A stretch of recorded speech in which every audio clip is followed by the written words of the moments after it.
राधे राधे प्रभु जी, सबको राधे राधे। आप सभी अच्छे होंगे, स्वस्थ होंगे, खुश होंगे। प्रभु की आपके ऊपर हमेशा कृपा दृष्टि बनी रहे। आज एक छोटी सी कथा है। कथा का प्रसंग है अटल विश्वास। एक बार एक भगत एक इमली के पेड़ के नीचे बैठ करके प्रभु का भजन कर रहा था। और ऐसा करते करते उसे बहुत दिन महीने बीत गए भजन करते हुए। उसी पेड़ के नीचे आकर के वो बैठ करके भजन किया करता था। एक दिन अचानक नाद ऋषि उसी रास्ते में से निकलने लगे जिस रास्ते के किनारे वो भक्त जो था इमली के पेड़ के नीचे बैठ करके भजन कर रहा था। अब उस व्यक्ति ने देखा कि नाद ऋषि जो हैं वो जा रहे हैं, तो उन्होंने नाद ऋषि को रोका और उन्हें प्रणाम किया, दंडवत प्रणाम किया। और नाद जी से पूछने लगे कि ऋषि आप कहाँ जा रहे हैं? तो नारद ने कहा, मैं तो पूरे ब्रह्मांड में घूमता रहता हूँ, मैं अब हरि नारायण के पास उनके दर्शन के लिए जा रहा हूँ।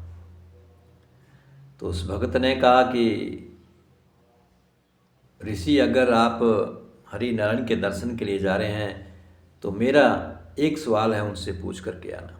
नारद ने पूछा कि ऐसा कौन सा प्रश्न है आपका ऐसा कौन सा सवाल है? तो उन्होंने कहा कि मेरे बारे में ये पूछना कि मैंने पूछा है कि मुझे दर्शन कब दोगे?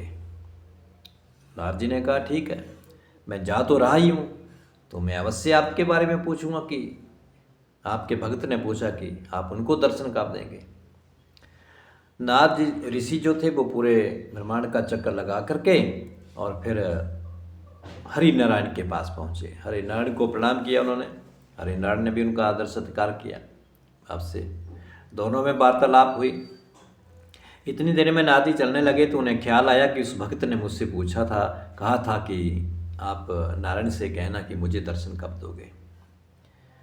तो नारद जी ने कहा कि प्रभु, मैं जब आपके पास आपके दर्शनों के लिए आ रहा था तो मुझे एक पेड़ के नीचे आपका एक भगत मिला और उसने पूछा कि भगवान से पूछना कि मुझे दर्शन कब दोगे।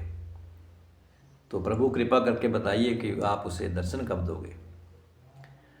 तो हरि नारायण ने कहा कि हे नारद, जाकर के कह देना कि जिस पेड़ के नीचे आप बैठे हो और उस पेड़ में जितने पत्ते हैं उतने जन्म उसे लेने पड़ेंगे और उसके बाद मैं उसे दर्शन दूंगा। नारद जी ने इतनी बात भगवान के मुख से सुनी, उस प्रश्न का उत्तर सुना। नारद ऋषि फिर वापस आए, धरती के ऊपर आए तो उस भगत के पास गए, लेकिन नारद जी बड़े उदास। जब वो पेड़ के पास पहुंचे तो देखा वो पेड़ इमली का पेड़, और ना जाने उसमें कितने अरबों खरबों के हिसाब से वो छोटे छोटे पत्ते लगे हुए हैं। नारद जी उदास हो गए, कितने जन्म इस भक्त को लेने पड़ेंगे। फिर जाकर के प्रभु ने कहा है कि मैं तुझे दर्शन दूंगा। उस भक्त ने नारद ऋषि को आता दे करके उन्हें प्रणाम किया, लेकिन नारद ऋषि जो थे बड़े उदास थे उस भक्त के बारे में सोच करके, उस पेड़ को देख करके, उन पेड़ के ऊपर लगे हुए पत्तों को देख करके। अब भगत ने पूछा कि ऋषिगण, आप हरि नारायण के पास गए थे, उनके दर्शनों के लिए गए थे, क्या आपने मेरे प्रश्न का उत्तर पूछा उनसे?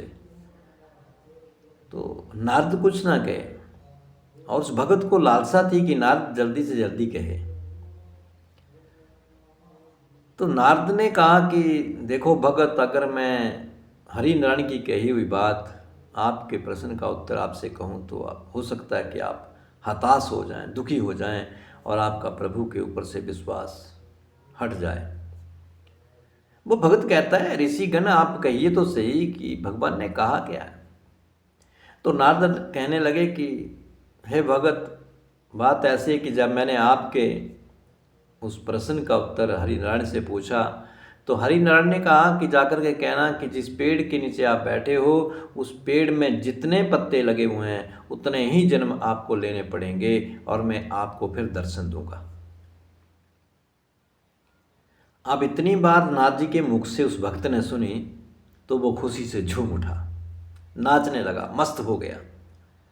अब नारद सोचने लगा कि ये कैसा पागल भगत है प्रभु का कि इतने जन्म लेने पड़ेंगे, इस पेड़ के ऊपर देखता नहीं है कितने अरबों खरबों के हिसाब से पत्ते लगे हैं, फिर इसे इतने जन्म लेने पड़ेंगे तब जाकर के हरि नारायण उन्हें दर्शन देंगे। और ये मस्ती से झूमने लग पड़ा, ये मस्त हो गया। तो बड़ा अफसोस हुआ उन्हें। उस भक्त से पूछा, ऐसी क्या कारण है? अरे ऊपर तो देखो, उस पेड़ के ऊपर देखो कितने पत्ते लगे हैं, इतने जन्म लेने के बाद भगवान मिलेंगे।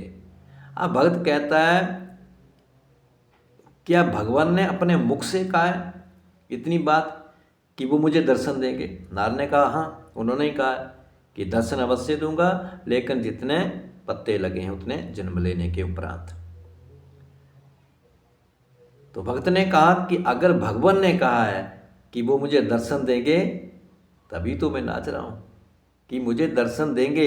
भले ही इस पेड़ के ऊपर हजारों लाखों करोड़ों अरबों खरबों के हिसाब से पत्ते लगे हैं, जब उन्होंने इतना कहा है कि अवश्य दर्शन देंगे, तो मैं इसी में मस्त हो गया हूँ, उनकी भक्ति में डूब गया हूँ कि मुझे एक दिन जो है प्रभु दर्शन देंगे।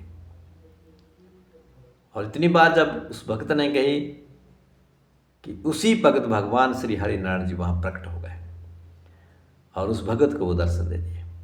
आप जब उस भगत को दर्शन दे दिए तो नारद जो था वो अचंभित हो गया। हरिनारायण से कहा कि प्रभु, अगर आपने अभी इसी जन्म में से दर्शन देने थे तो आपने मेरे साथ झूठ क्यों बोला और इस भगत के सामने मेरी फजीहत क्यों करवाई, मेरी बेइज्जती क्यों करवा दी और मेरे मुख से झूठ खुलवा दिया कि जितने पेड़ में पत्ते लगे उतने जन्मों के बाद आपको दर्शन दूंगा, लेकिन आप तो अभी इसी जन्म में इसको दर्शन दे दिए। हरिनारायण ने कहा, पहले मैंने तब कहा था इसे कि जितने इस पेड़ में पत्ते लगे हैं उतने जन्म आपको लेने पड़ेंगे, तब आपको दर्शन होंगे। उस वक्त इसकी जो भक्ति थी बहुत धीरे धीरे चल रही थी और कभी कभार ये भक्ति करता था, लेकिन आज मैंने जब इसे देखा, अब इसे विश्वास हो गया कि भगवान मुझे दर्शन देंगे, भले ही इस पेड़ के ऊपर लाखों अरबों खरबों के हिसाब से पत्ते लगे हुए हैं, और झूम उठा, ये मस्त हो गया और मेरे के भीतर खो गया। तो इसकी भक्ति जो थी वो तेज हो गई, प्रगाढ़ हो गई, इसलिए मुझे अभी इसे दर्शन देने के लिए आना पड़ा। तो प्रभु जी, इस कथा का तात्पर्य ये है कि अगर हम धीरे धीरे उस प्रभु का स्मरण करेंगे, धीरे धीरे किसी सीढ़ी के ऊपर चढ़ेंगे, तो 100 सीढ़ी चढ़ते चढ़ते हमें ना जाने कितना समय लगेगा। अगर हम तेजी से चढ़ने की कोशिश करोगे लेकिन सीढ़ियों के ऊपर तेजी से नहीं चढ़ पाओगे, तो एक लिफ्ट के सहारे अगर आप चढ़ोगे तो एकदम जल्दी से ऊपर पहुंच जाओगे। तो हमें प्रभु की प्राप्ति के लिए अपनी भक्ति को तेज करना होगा। जहाँ आप 5 मिनट प्रभु के भजन कीर्तन में लगाते हैं, आप 5 नहीं 10 मिनट कर दीजिए, 10 नहीं 15 कर दीजिए, 20 कर दीजिए, आधा घंटा कर दीजिए, 1 घंटा कर दीजिए। अगर आप हर रोज़ धीरे धीरे उस भक्ति को बढ़ाते जाएंगे तो आप जल्दी से उस प्रभु के पास पहुंच जाएंगे। और प्रभु के पास पहुंचने की जरूरत नहीं है, प्रभु ही आपकी तरफ आ जाएंगे। क्योंकि अगर व्यक्ति जो भगवान का ध्यान स्वर्ण पूजा करता है, अगर वो एक कदम भगवान की तरफ चलता है तो भगवान उसकी तरफ 100 कदम बढ़ करके आगे आ जाता है। इसलिए 1 कदम नहीं, 2 चलोगे तो 200 कदम आगे आएंगे भगवान, 3 चलोगे तो 300।